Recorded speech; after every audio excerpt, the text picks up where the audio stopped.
It is interesting that we're talking about bypassing Congress. It seems like that's all that has happened, actually, this Congress. In fact, it's why we've had to spend so much time in courts. And thank God that we at least have one branch of government that has decided not to abdicate their duties and has decided that there are things such as, impoundment. And so when Congress does make a decision or does sign something into law or has been signed into law by a president, that you can't just bring in your good little friend who helped you get elected to the tune of $300 billion or $300 million and say, hey, guy, you get to do whatever you want to, despite what these duly elected people have done. But I digress. But I am going to get back to Elon, because Elon is looming over every single Doge hearing. You know why? Because that's supposedly what Elon was heading up. But now they don't want to talk about Elon, because Elon now is a little upset. There's a family spat that's obviously going on, and it is going to play out, it seems like, all over Twitter. But nevertheless, let's talk about some of the things that we should be talking about. And you know what? Every time I come in here, I really do wonder,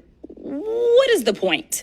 Like, why are we here? Because it doesn't seem like we're doing efficiency, right? Like, have we seen Elon? No. Have we seen anybody that works for Doge? No. But we're in the Doge subcommittee and we're talking to everybody but the Doge people. So to hear the comments about Stacey Abrams, it really got me going. And a lot of times when we come into this hearing room, it's all about politics. And it made me think that there was an issue most likely with Stacey, because someone actually brought up the fact that Stacey has run for governor a couple of times. And it seems like there's a gubernatorial race that's coming up in Georgia, and nobody knows whether or not Stacey is going to run. So why not muddy the water if we can, to hopefully keep a strong Black woman down? But again, I digress. So let's talk about the things that we could be talking about while we sit here in the Doge Committee. It seems like we could be talking about, things like efficiency or oversight. When announcing this hearing, the chairwoman stated the Doge subcommittee would, quote, continue bringing long overdue transparency and accountability to those who abuse tax dollars. But so far this Congress, Republicans have focused their oversight responsibilities on things like defunding Big Bird, as well as attacking, of course, trans kids, because they're really the big threat that we have.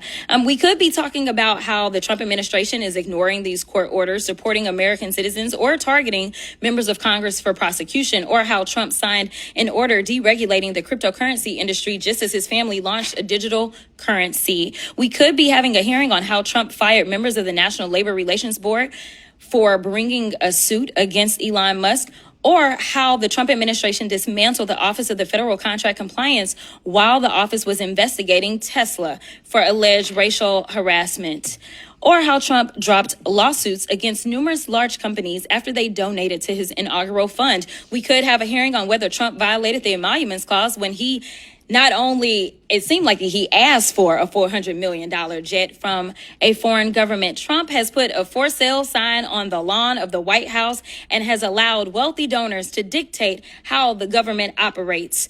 That's what we should be having a hearing about, but nope.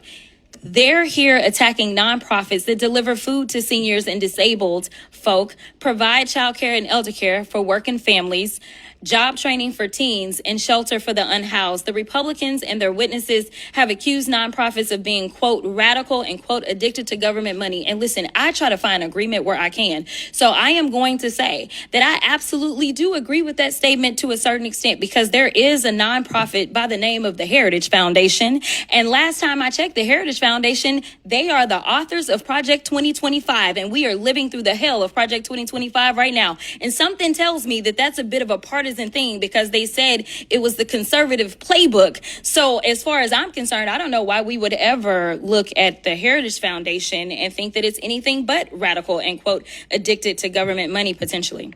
So Ms. Yentl, before I do that, I'm going to come to you because I want to make sure that I get these things on record. I have a unanimous consent, Madam Chair. It says Donald Trump allegedly asked aides whether Elon Musk's Doge promises were all bull, and then you know what the rest of it is. Unanimous consent? Without objection. Thank you so much. I have another one from CBS News. Despite Trump's promised cuts, U.S. spent more than $200 billion more in the first 100 days than last year. If some reason we focused on some efficiency, we may have more money to work towards this deficit that some of my colleagues say that they're concerned about. And I guess, Ms. Yentl, I'm gonna run out of time, because if we were going to focus on this deficit, then maybe you wouldn't have your own friends coming out and talking about how we're going to have to lift the debt ceiling $5 trillion, because how else can we pay for the billionaires to keep more money in their pockets? Thank you, and I will yield.